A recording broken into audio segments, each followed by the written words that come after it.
Spiritual roots of physical reality. Prologue. Reality, as it appears, is not the foundation of existence. It is the outermost layer, the final result of a far deeper invisible design. All physical things are rooted in spiritual forces. All matter is an echo. What you touch is not the cause of anything. It is the consequence. This is a metaphysical law, outlined with clarity and precision by Rabbi Moshe Chaim Luzzatto in his sacred work, Derech Hashem, The Way of God. According to these ancient teachings, God embedded a hidden mechanism within nature, a divine override, accessible only through spiritual alignment and precise conditions. This override allows the spiritual to bypass the rigid structure of the physical world under certain circumstances, releasing a higher flow of divine influence into our realm. It does not abolish natural law. It transcends it. This system cannot be accessed through force, emotion, or desire. It cannot be activated by the intellect alone. It is not triggered by effort, but by alignment. Creation is structured in tiers, a chain of cause and effect that begins in the purest levels of divine will and descends through layers of angels and forces into what we call the material world. Each thing in your life exists because something above it allows it to exist. Human beings were not placed at the mercy of this system. They were designed as participants in it. The body may be bound by nature, but the soul is not. The soul is tethered to realms the body cannot reach, and when purified, it acts as a transmitter, sending and receiving spiritual signals that influence what unfolds in the visible world. Everything physical is influenced by its spiritual counterpart, but that influence can move in two ways: through the ordinary sequence of natural law, or through the override, the sacred pathway designed by God that allows spiritual light to reach below directly, shifting reality outside the confines of expected order. This override is rare. It is not granted by technique or by ritual. It is given to the one who aligns with divine order in thought, in speech, in action, and in silence. Luzzatto taught that the human being, when properly elevated, becomes a vessel through which these laws can be activated. But only if the soul has been refined, only if the desire is pure, only if the name is spoken with holiness. Names in this structure are not labels, they are conduits. Each name of God is a specific channel of divine interaction. To utter one in the proper state is to open the corresponding stream, mercy, justice, healing, wisdom, and bring it down into the world. But this system is exacting. The conditions are non-negotiable. The alignment must be total. And even then, God retains the right to close the gates. Those who attempt to manipulate these forces for personal gain, even if they succeed, fall into danger. The power does not tolerate misuse, and the soul that pulls on these cords without surrender will be held accountable by the very system it tries to bend. Yet for the one who walks with reverence, who empties themselves of ambition and speaks only to align with the divine, the override responds. The barriers fall, the veil thins, the spiritual world reveals itself, not in visions, but in function. Nature yields, reality moves. This audiobook is a transmission of that teaching. It is not theoretical, it is not symbolic. It is the actual structure, preserved, described, and entrusted by Rabbi Moshe Chaim Luzzatto to those who are ready to remember. You do not need to control your life. You need to align it. You do not need to overpower the world. You need to synchronize with the law behind it. This law is not mechanical, it is living. It responds only to truth. It waits for those who rise in silence and coherence. It grants access only to the one whose soul no longer trembles in ego, but burns in service. You are not being invited into power. You are being invited into responsibility. This journey begins where the physical world ends, and where the true architecture begins. Now step in. The whisper behind the world is already responding. Now step into the architecture. The veil is lifting. The whisper behind the world is becoming a voice. Will you listen? Chapter 1. Every shadow has a root. What if nothing around you is as solid as it seems? What if the chair you sit on, the walls that surround you, the sky above your head, are only the outermost layer of something much deeper, much more real. What if everything you call real is actually just the final echo of a song that began in another realm? The material world is not the origin of anything. It is the last ripple in a long chain of causes that begin far above, in places your eyes cannot see but your soul remembers. You see a stone, you see a flame, you see a face, but you do not see the forces that uphold them. You do not see the root from which they grow, because the root is not physical. It's spiritual. Every shadow you encounter in this world, every object, every emotion, every event, has a source beyond what's visible. Just as a tree cannot exist without roots hidden underground, nothing in this world exists without being anchored in a deeper spiritual reality. This is not a metaphor. This is the structure of existence. The physical realm is not independent. It is a mirror, a consequence, a result. What happens here is only a reflection of what is set into motion above. Imagine looking at your reflection in a pond. If you try to fix your hair by touching the water, you'll only create ripples. But if you turn inward and touch the original, your own head, the reflection adjusts automatically. So too with life. If there is chaos in your world, confusion in your path, or pain in your heart, the solution is never in rearranging the physical. That is like brushing the surface of water. The shift must happen at the root. There are worlds above this one. Not places of fantasy, but structured realms of spiritual reality, each more refined, more powerful, more essential than the one below it. And each of them flows into the next, cascading downward like light through layers of stained glass, until that light finally becomes what you recognize as the physical world. But what you see here, this solid, measurable, nameable world, is the end of the chain, not the beginning. Everything here is a vessel, a shell, a garment. Within every object, every event, every experience, there is an inner energy guiding its shape, a blueprint, a force, a will. That force is spiritual. This means the world you touch is not the source of your experiences. It is the screen on which those deeper currents are projected. Once you understand this, your entire relationship with life changes. You stop blaming circumstances, and you start tracing patterns. You stop reacting to the surface, and you start listening for the silence beneath it. You stop trying to fix the reflection, and you begin aligning with the root. And here lies the mystery. The spiritual and physical are not disconnected. They are perfectly synchronized. The higher worlds shape the lower. And yet, each remains in its own domain. They do not collide, but they correspond. The physical world is like a shadow that moves when the body moves. It does not act on its own. It does not choose its direction. It follows what is higher. Your body, your environment, even your history, these are all shadows cast by something more essential. The spiritual realm is the source, and the physical is its echo. But this truth raises a deeper question. If everything is a shadow, what casts it? You do. Not just the divine intelligence that breathes through all things, but you. Your thoughts, your emotions, your words, your intentions, they are not confined to your skull or your skin. They vibrate into the architecture above, and as they vibrate upward, the structure shifts and casts a new reflection downward.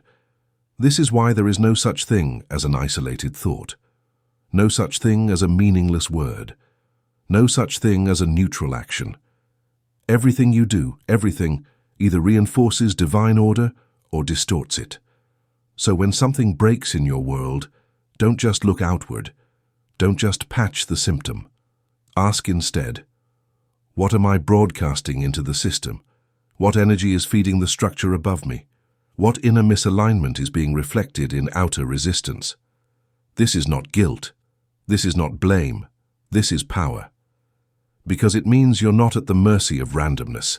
You have access to the root, and when you change the root, the shadow cannot help but follow. The wise do not fight shadows. They rise to the source. They become so aligned with the highest level of order that the world below reconfigures to match them, because the world is not separate from you. It is bonded to you. It is responding to you, not to your appearance, not to your effort, but to your frequency, to your alignment, to the unseen intention behind your choices. So now the question is not, how do I fix my life?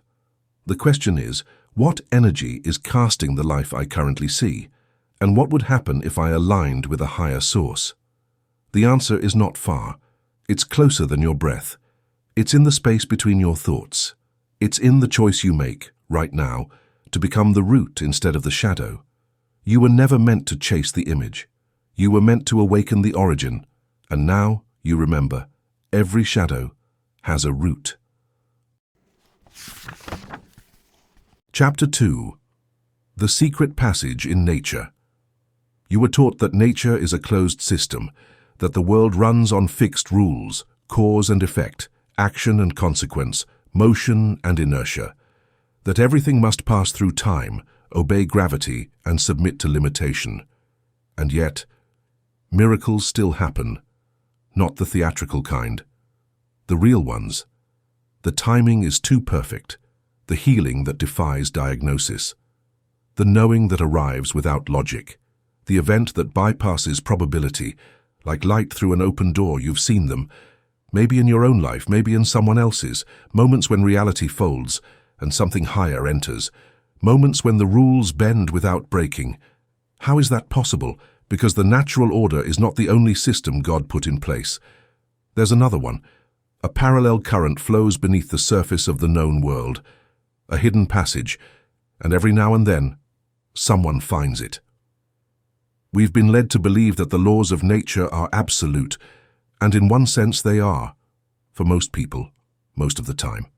But behind those laws is a deeper structure, a divine architecture that governs when those laws apply and when they can be bypassed. Nature is not a prison, it is a program. And every program has a code, every code has permissions, and every permission has an override. There are two paths through which reality is shaped. The first is what you already know, the path of physical cause and effect. The seed becomes a tree, the spark becomes a flame, the body gets tired, the heart beats, the stone falls. This is the language of physics, chemistry, and biology. It is reliable, predictable, ordered. And for most people, it is the only language they ever learn to speak. But there is a second path. Not lawless, but governed by laws higher than those you can measure. Not random, but precise, more precise than any machine could replicate. This path is spiritual, not material. It does not begin in the seen, but in the unseen. It moves not by effort, but by alignment. Through this path, the higher can reach down into the lower and interrupt the sequence. Through this path, a moment can unfold outside the confines of probability. Through this path, water can part, fire can cool, time can stretch, and light can speak. This is not fantasy. It is a built-in function of creation, reserved for those who meet the requirements. Think of it like a ladder hidden in plain sight. You can climb it, but only if you know where it begins, and only if your hands are clean. Because this passage was never meant for ego, it was meant for elevation. The rules of the natural world are not being broken in these moments. They're being overridden, not in rebellion, but in submission to a higher order. Like a conductor who pauses the symphony, not because the music was flawed, but because something greater needs to be expressed. This override is not common, but it is possible. And here is the key. You were made to interact with both systems. You are not just a creature of biology, you are also a being of spirit. You live under the rules of nature, yes, but you also carry the blueprint of the divine. And when you align with that blueprint, when you think, speak, and act in coherence with higher law, you gain access to the second system. It is not magic, it is precision. It is the result of spiritual design responding to spiritual resonance. Just as you cannot open a locked door without the right key, you cannot activate these laws without meeting their spiritual conditions. It's not about belief, it's about alignment. Belief can carry you far, but alignment carries you beyond. You may ask, what kind of conditions are these? They are subtle, yet exact. A certain purity of intention, a certain depth of humility, a certain resonance between soul and source, And when those conditions are met, something incredible happens. The boundaries of the physical loosen, the barriers thin, the veil lifts, and spiritual light rushes in, changing what was otherwise inevitable. It could be clarity in a moment of confusion, peace where there was panic, healing that shouldn't be possible, synchronicity that feels impossible to explain. It doesn't always look like a miracle, but it always feels like one, because you sense, in your bones, that something moved behind the curtain. This is the override, and it is sacred, but it is not unlimited. Not everything in the physical world can be bypassed. There are rules for the exceptions, limits to the lifting. Even this passage has its boundaries, and even the highest soul must accept that some walls were placed by the hand of God himself, not to be broken, but to be honored. Yet even within those boundaries, you were given a gift. The ability to rise above what binds most people. The ability to touch the ladder, climb the hidden rungs, and participate in the greater story unfolding through creation. So let go of the lie that the material world is all there is. Let go of the illusion that you are confined to what can be touched and measured. There is more. There is a code within the code, a law within the law, a current beneath the surface. And the more you align with it, the more the world begins to respond in ways that leave you in awe. Not because the rules were broken, but because you finally learned how to walk the hidden path. And that path is not just beneath your feet, it's inside your soul. Chapter 3. The Soul That Pulls the Strings. You move through the world as if you are your body. You eat, sleep, walk, speak, and respond as though your thoughts are born in the brain, your feelings housed in the chest, your will resting in muscle and nerve. But deep down you've always known better. There are moments, rare, piercing moments, when something within you breaks through. A sudden clarity, an unexplainable knowing, a presence within the silence that reminds you, I am more than this skin. I am more than this body. I am more than this life. That more is your soul. Not a concept, not a metaphor, a reality, deeper than your heartbeat, older than your name, wider than your memories. You are not a body that has a soul. You are a soul that wears a body. And once you understand this, everything changes. Because now the question is not, what can I do with my hands? It's, what is my soul broadcasting into the blueprint of reality? Your body operates within the laws of nature, limited by time, space, gravity, and exhaustion. It hungers, it decays, it sleeps, it bleeds. But your soul? It is not bound by those limits. It reaches beyond the veil. It remembers truths you've forgotten. It pulses with currents that ripple through the spiritual realms above. Your soul is your tether to the divine structure behind the world. It is the bridge between the two systems, the one governed by matter and the one ruled by spirit, the visible and the invisible, the echo and the source. And when you move in alignment with that soul, when your intentions are clean, your mind is still, and your heart burns with reverence, you activate something that the physical world alone cannot account for. You transcend, not by leaving your body, but by lifting the body through the soul. The ancient ones knew, when a person lives in alignment with their soul, they gain access to the hidden capacities of the spiritual system. They rise above the strict confines of physical law, not in defiance, but in attunement. Your body becomes a vessel. Your thoughts become channels. Your actions become instruments of something far more intelligent than instinct or intellect. In this state, you begin to feel things you cannot explain. You speak, and truth resonates beyond the words. You choose, and the universe shifts around your decision. You walk, and the ground seems to know your path. It is not magic. It is the soul in motion. But here's the mystery. Though the soul is bound to the body, it is not trapped. And while the body is finite, the soul is infinite in potential. You have felt the tension between them. You have heard the body say, I'm afraid, while the soul whispers, trust. You've watched the body crave comfort, while the soul burns for truth. You've lived with this pull your whole life, the one that drags you toward survival, and the one that calls you toward transcendence. And now you understand why. Because the body was made to serve the soul, not silence it. The physical life was designed to host the spiritual one, not bury it. When you let your soul lead, the limits of the body begin to dissolve. Not vanish, dissolve.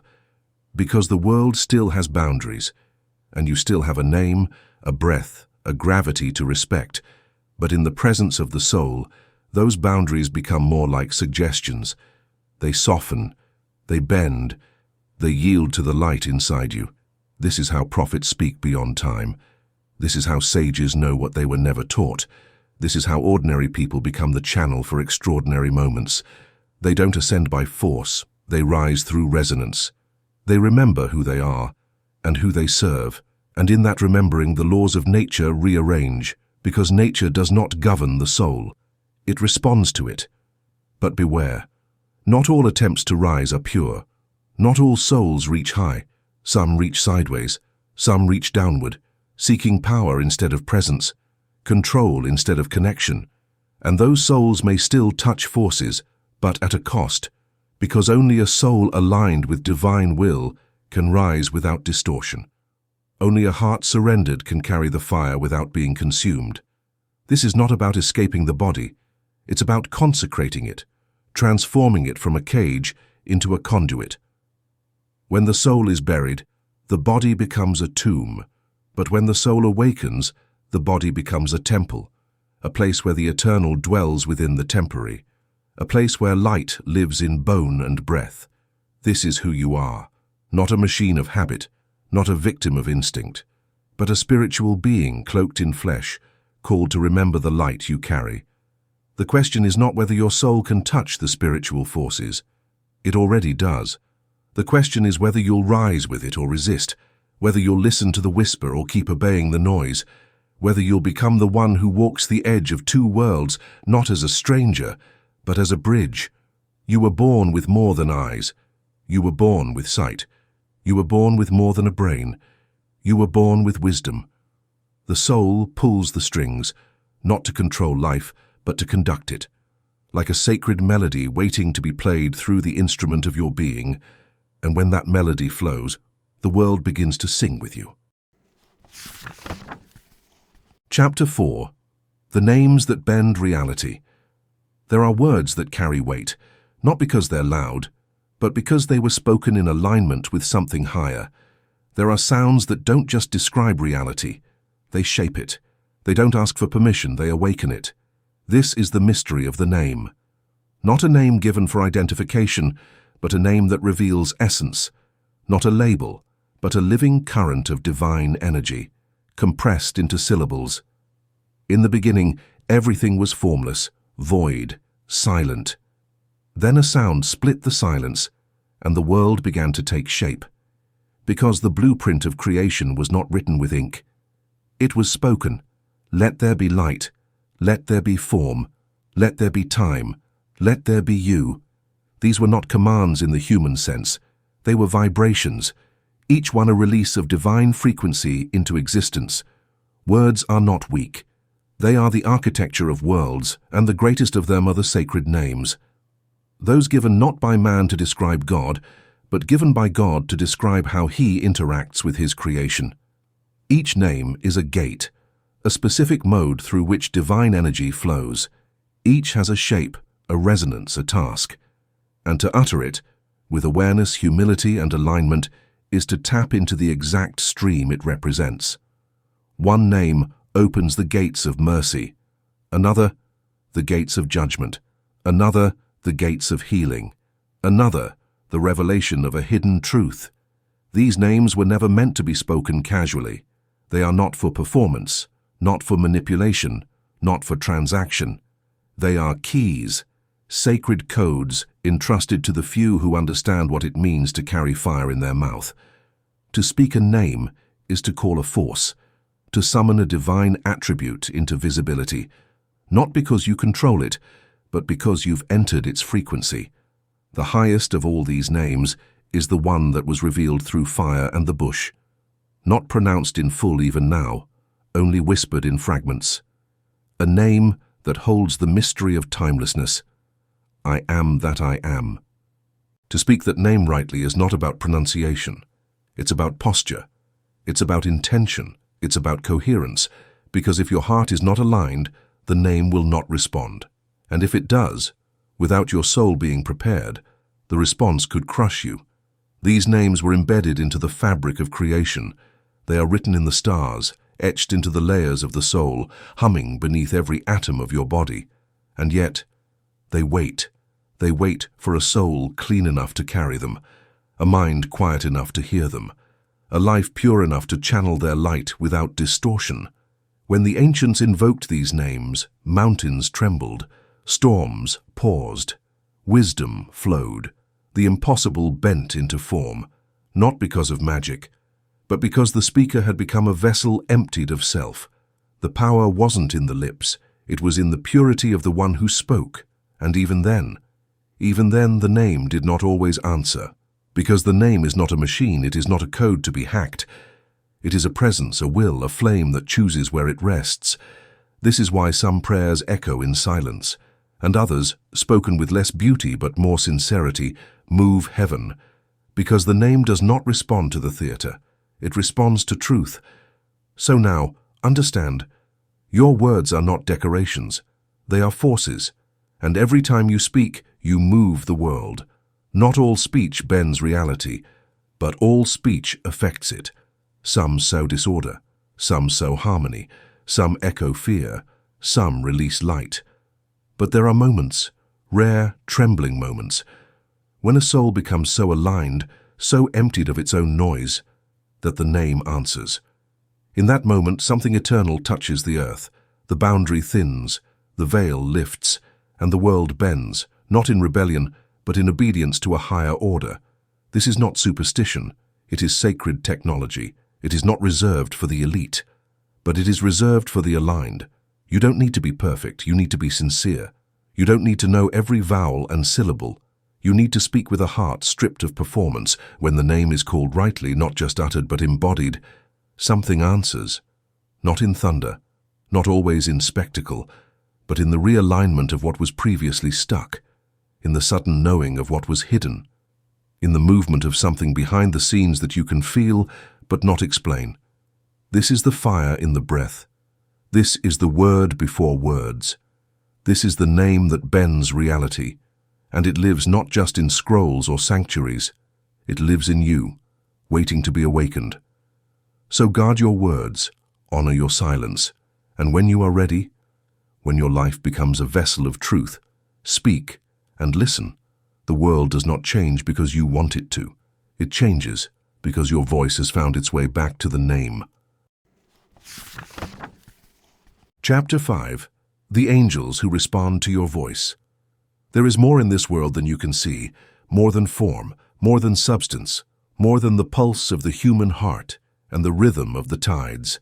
Between every breath, in the stillness that surrounds all sound, there are presences that move, unseen but not unfelt, messengers, watchers, architects, executors of the unseen will. You are not alone here. There are beings that do not walk on earth, but shape what happens upon it. They are not bound by flesh. They do not hunger. They do not sleep. They do not forget. They are called angels, not as the world paints them, not winged ornaments or soft whispers, but as radiant intelligences charged with sustaining the balance of creation. Each with a role, each with a purpose, each tuned to a specific frequency in the divine order. They are the hands that guide the rain, the forces that hold the stars in place, the guardians of thresholds, dreams, and decisions, and they are listening not with ears, with resonance, with recognition. They respond not to noise, but to alignment. Every angel has a realm of influence, a domain in the great orchestra of existence where they govern and guard. They are not autonomous, they do not create, but they transmit, they deliver, they act on divine command. Yet, in the brilliance of creation, something astonishing was arranged. They can also respond to you, not to your ego, not to your will alone, but to the echo of the divine within you. When your voice rises in alignment with the higher law, when your words, your breath, Your inner posture are in resonance with sacred order. The angels recognize the signal. It is as if a familiar chord has been struck, a note that they were waiting to hear, not because you control them, but because your alignment authorizes their response. This is the ancient mystery of invocation.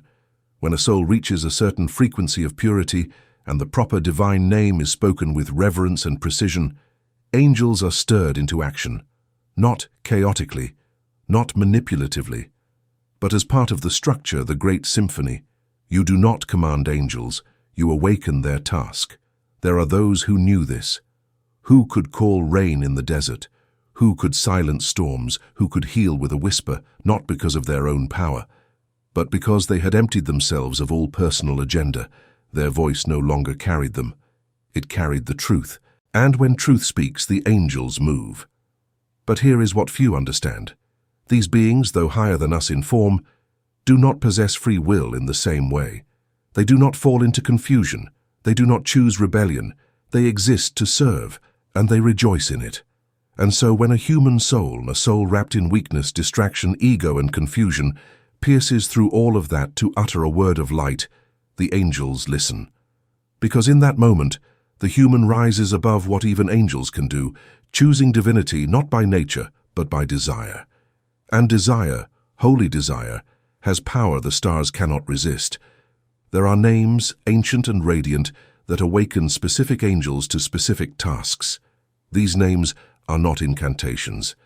They are invitations, blueprints that open gates.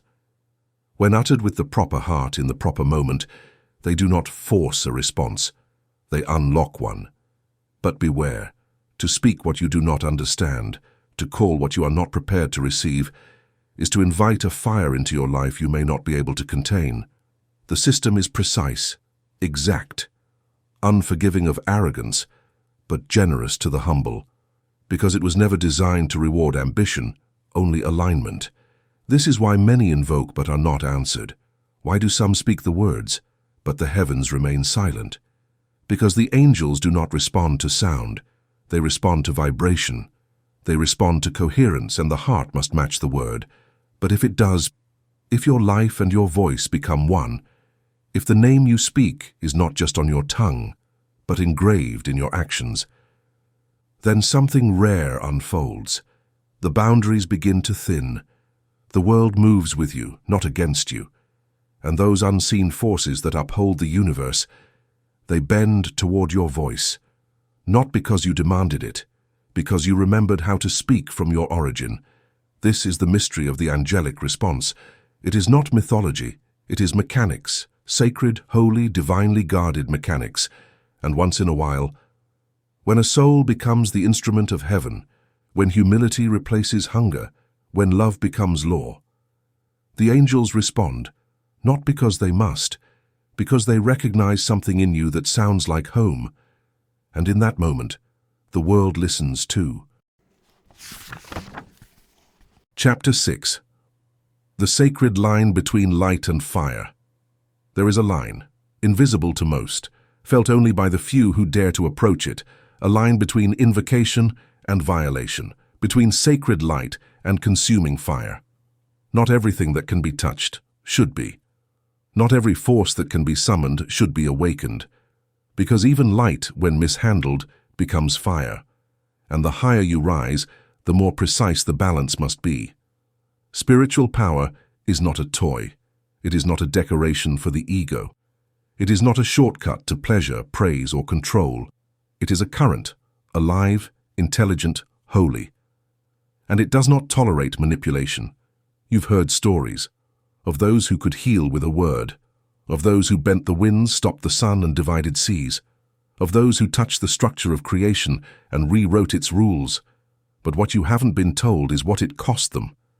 The fire they carried burned away their name. It consumed their comfort, their self-importance, and their private will. Because to wield light, real light, you must become hollow enough to contain it. There is a reason this knowledge was veiled, a reason it was hidden in coded texts, passed down in whispers, tested by silence. Because power without purity is destruction. You cannot carry the divine in a vessel filled with ego. You cannot command the structure of creation if you are still trying to control others. And you cannot stand near the throne of light if your motives are still tainted by personal gain. Those who try are not always struck down immediately. Some succeed, some speak the name, some bend the laws. But do not mistake success for permission. Do not mistake outcome for alignment. Even darkness can wear the costume of light for a time, but the reckoning always comes. Because the system is not fooled. The spiritual world responds to your frequency, not your image. It answers to vibration, not vocabulary. And if your frequency is distorted, the force you awaken may mirror that distortion. Yes, you can draw down power, but if your hands are unclean, you won't hold it. You'll bleed from it because sacred fire does not care about your intentions once it's been mishandled. It only knows how to burn. This is the sacred line. Between invocation and desecration, between sacred alignment and spiritual recklessness. To walk this path, you must constantly check your reflection, not in the mirror of appearance, but in the mirror of motive. Why are you asking for this? Is it for healing or for pride? Is it for others or for yourself? Is it in service to the source or in defiance of your limits? Because even the purest prayer can become poison if it's fed by entitlement. You must know the gates of heaven are not locked, but they are guarded, not by swords, but by truth, not by distance, but by purity. And if you speak a sacred name with lips that lie in silence, if you invoke a force your life cannot sustain, you may open the door, but you won't survive the room. There is nothing more dangerous than half-purity. There is nothing more volatile than a heart that pretends to be surrendered while hiding its ambition. And yet, there is nothing more powerful than one who crosses the sacred line, with clean hands, clear mind, and a heart that trembles in love, not in lust for power. To such a soul the universe bends, not out of fear, but in recognition, because they have become what they invoke. They are no longer asking from the outside, they are echoing from within. They are not using the name. They have become the name. They don't seek miracles, they become the conditions for them. And this is the difference. The one who crosses the sacred line with reverence does not command. They harmonize. They don't override the world's laws by force. They awaken the higher law that the world was meant to follow. The light doesn't burn them. Because they don't hold it, they become its instrument. So if you find yourself yearning to speak the name, to invoke the force, to unlock the system, ask yourself, have I died to the ego that wants to use this? Have I emptied myself enough to be filled? Have I become the kind of vessel that light can trust? Because light is alive. And fire remembers every hand that tried to control it, but it also remembers the hands that carried it with love, with devotion, with trembling, holy fear. There is a sacred line, and the world has seen what happens when it is crossed carelessly. But it has also witnessed what's possible when it is crossed in truth, when it is crossed by someone who has become the prayer, the altar, the silence, the spark. So do not rush, do not reach, do not pretend. Prepare, because the fire waits, and it will not destroy the one who carries it in love. Chapter 7. The Other Side, and Those Who Serve It. Not all that is spiritual is holy. Not all that moves behind the veil serves the light. There is another current, another hierarchy, another path. It mirrors the sacred. It mimics the divine. It imitates the architecture of light, but it is built upon distortion. You have heard whispers of it. You have seen its fingerprints in the hunger for power, the manipulation of energy, the obsession with control. You felt it in rooms where the air was heavy, where the presence was real, but wrong. There is another side, and it is real. Its forces are not myths, its servants are not fables, and its systems, like those of the light, follow laws. But the difference is this. The spiritual world of light flows from divine will, from purity, order, and alignment with truth. The other side flows from absence, from disconnection, from ego, fear, domination, and falsehood. It is allowed to exist, but not born from the essence of God. It is a distortion, not a creation. A misuse of the current, not a source of power on its own. And yet, it has power, limited, flickering, temporary, but real. There are those who know this, who have bypassed the long road of humility, devotion, and purity, and instead reached sideways. They manipulate energies not aligned with divine order. They call upon forces that feed on fear, desire, and ambition. They use names not of sacred resonance, but of fractured intent. This is sorcery, not stage magic, not illusion, but the drawing down of spiritual energy from impure sources for personal aims.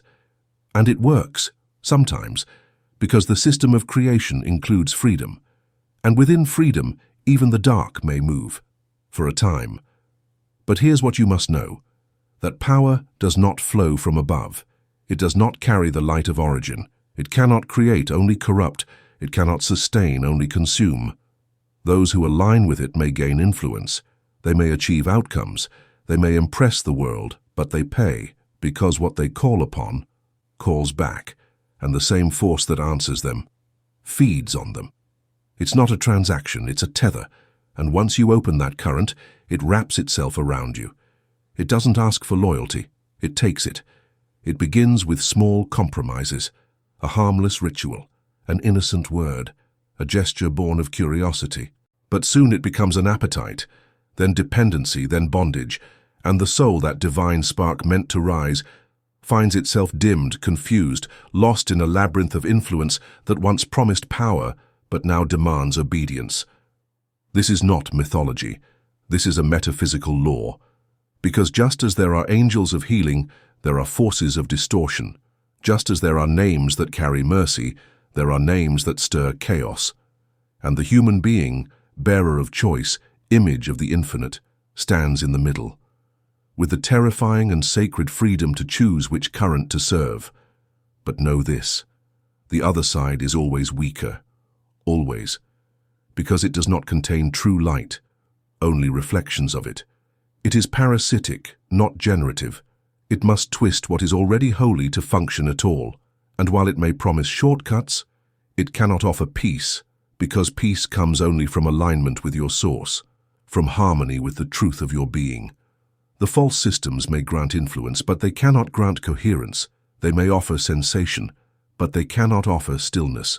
They may entertain, but they cannot elevate, and above all, they cannot withstand the presence of real light. This is why those aligned with the truth need not fear. A soul rooted in the higher law cannot be shaken by shadow. It is said that those who walk in purity walk with fire around them, a spiritual field that no distortion can penetrate, like the sage who walks through the marketplace untouched by sorcery, not because he fights it, but because it cannot recognize itself in him. It finds no mirror, no wound to enter, no fear to feed on, because the soul aligned with light emits a frequency that the other side cannot inhabit. So if you fear the dark, if you've felt its touch, if you wonder how close it's come, don't fight it, don't chase it, don't even name it, just rise, because the higher you rise, the less it can hold you. The more your words, actions, and thoughts align with truth, the more unreachable you become. Purity is your armor, humility is your weapon, love is your shield, and the light that flows through you, when it is clean, will shatter every imitation. You were not made to fear the other side. You were made to outshine it, and when you do, the world will not only be safer, it will be transformed. Chapter 8. The Hidden Laws of Sacred Manipulation. There is a hunger in the human spirit, a deep, quiet yearning to touch the machinery behind the world, to move beyond waiting, to take part in the shaping, to feel not just subject to reality, but in dialogue with it. This hunger is ancient. It is not evil. It is not pride. It is the natural pull of a soul that remembers it was created in the image of a creator. You were not made to be passive. You were made to participate in the unfolding of life, not just through effort, but through alignment with the law, and when alignment reaches a certain clarity, when a life becomes synchronized with divine order, something powerful begins to stir. Reality bends, not in chaos, not in rebellion, but in obedience to you, not because you've become a god, but because you've become coherent with God. This is the foundation of sacred manipulation, the spiritual science that governs how human intention, spoken word, and inner frequency influence the higher realms, and through them shape events on earth. But the word manipulation here does not mean control. It means participation. It means response. It is not a technique. It is a consequence, the result of living in a state that triggers a spiritual response, because the higher forces do not respond to desperation. They do not obey emotion. They do not move for spectacle. They move for truth. They move for structure. They move when the signal is correct. And that signal, that invisible code, is your alignment. Just as a song cannot be played by mashing keys at random, the spiritual world cannot be stirred by noise. It requires harmony. And harmony is built through discipline. This is why the sages of old trained for years, not just in knowledge, but in purification. They didn't just memorize prayers. They refined their motives. They didn't just study names. They studied themselves because they understood you cannot summon a force greater than your capacity to contain it. There are laws, hidden laws, that determine when sacred forces respond, the law of correspondence. Your outer actions must reflect your inner intention, the law of resonance. The words you speak must match the vibration of your life, the law of purpose. You may only call down what serves the whole, not the self, the law of readiness. Timing is sacred, impatience corrupts. The law of silence. What is received in reverence must not be broadcast in pride. These laws are not suggestions. They are the blueprint of sacred function, and if you violate them, even unintentionally, your results will be distorted, because spiritual energy magnifies everything it touches. If you are pure, it will amplify your clarity. If you are fragmented, it will amplify your chaos. And so, the first rule of sacred manipulation is not knowing the names. It is knowing yourself. Can you hold silence without needing attention? Can you serve without demanding a reward? Can you speak power without using it to rise above others? These questions are not moral tests. They are diagnostic tools. They determine whether your vessel will transmit light or contaminate it. There are levels to this work. Some reach high. Some barely stir the dust. The difference is not talent, it's consecration, because spiritual power does not respect intellect, it respects sacrifice. Not the dramatic kind, but the daily kind. The sacrifice of ego, the sacrifice of indulgence, the sacrifice of shortcuts, and in return, something greater is given. Not more power, but more permission, because God, in His mercy, has limited your reach, until your soul is strong enough to handle it. But when that moment comes, when your frequency is clean, when your motives are pure, when your desire is to serve and not to shine, the gates begin to open. You will not need to shout. You will not need to beg. You will not need to control. Your very presence will become a command, not because you imposed it, but because you became the kind of being to whom the universe willingly responds. This is the hidden path. It is narrow, it is slow, it is often lonely, but it is real. And those who walk it, they do not seek signs and wonders. They become the condition for signs and wonders. They do not hunger for answers. They become revelations. They do not chase energy. They become conduits, not for fame, not for power, but for harmony between heaven and earth. And when they speak, reality bends, not because they commanded it, but because they embodied the law that governs it. So ask yourself, am I aligned enough to be trusted with the influence I seek? Because that's the real secret. The universe doesn't grant power to those who want it most. It grants it to those who are least likely to misuse it. Chapter 9. Reality responds to alignment. All your life you've been told that reality is fixed. It responds only to force. what happens to you is outside of you, that the world is unmoved by your intention, your emotion, your energy, but that was never the full truth, because reality isn't hard. It's responsive. It bends, not to your demands, but to your alignment. It does not obey your will, but it mirrors your essence. You don't change your life by forcing it. You change your life by matching it to something higher. Reality is not a wall you must climb. It's a field of reflection, a sacred mirror that answers not to what you say, but to what you are. You've seen this. You've felt it in the presence of someone who radiated peace without words. You've noticed how doors open for those who carry inner certainty. You've watched how chaos follows people who remain chaotic inside, no matter how carefully they plan. This isn't coherence. It's correspondence. It's the law. When your thoughts, your speech, your emotions, and your actions move in the same rhythm, when you become coherent, the world responds differently, not because the world has changed, but because you have. Alignment is not perfection. It is consistency. It is the congruence between the inner and the outer, between what you feel, what you believe, and what you do. The soul is magnetic. It does not attract what you want. It attracts what you are in harmony with. This is why pretending doesn't work. Why affirmations without belief fall flat.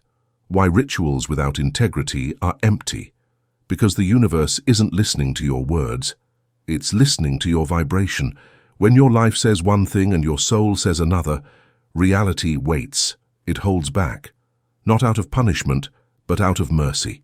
Because to give you power without alignment is to destroy you with your own energy. But when your thoughts are clear, your heart is open, your actions are clean, your path straightens, opportunities flow, synchronicity becomes common. You begin to feel guided, not pushed, not because the divine has suddenly noticed you, but because you've finally tuned yourself to its frequency. Alignment is not something you do once. It is a way of being, a spiritual posture, a way of walking through the world with integrity to your essence. When you stop fighting what is, when you stop pretending to be what you're not, when you stop outsourcing your power to things outside of you, you return to the center. And from that center, everything begins to respond, because the divine structure of reality is not random. It is intelligent, it is alive, and it is already moving in your direction, but it cannot meet you in distortion. It cannot meet you in contradiction. It waits patiently for you to become a match for what you've been asking for. When you do, you don't need to beg. You don't need to chase. You don't need to manipulate the system. You are the system, and it starts to move with you, not because you control it, but because you've dissolved everything that resists it. This is what the sages meant when they said the righteous don't pray for miracles. They live in such a way that miracles become inevitable. They don't override the system. They become the living expression of its highest laws. And so the world bends, not because they push, but because they resonate. This is your potential, not to conquer reality, but to awaken so deeply into your own alignment that reality has no choice but to respond. You have spent years trying to figure out how to change your life. But the real question is, what are you broadcasting into the structure of creation? Every moment, with every thought, word, and feeling, because creation is listening. It doesn't speak English or Spanish or Hebrew. It speaks frequency. It speaks coherence. It speaks truth. It responds to the subtle code you're constantly emitting, the one beneath your words, the one beneath your smile, the one that is always telling the truth about what you believe. So if you want to shift your life, shift your tone. If you want to heal what's broken, become unbroken in your vibration. If you want to call in clarity, remove confusion from your thoughts. If you want to call down light, align with it internally first. This is not easy, but it is sacred, and it is the only thing that truly works. Because when you're aligned, there is nothing to force. You walk into rooms and they shift. You speak and the right people hear you. You decide and paths unfold.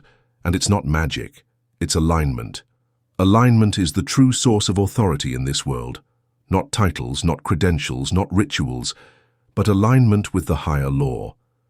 That law lives in you, and the moment you stop resisting it, it is the moment everything you've been waiting for begins to arrive, not as a gift from above, but as a response from within, because the divine doesn't bless you for believing, it blesses you for becoming. Epilogue. Return to the center. Now you know you were never powerless, never broken, never disconnected, only unaware. You were never locked out of the system.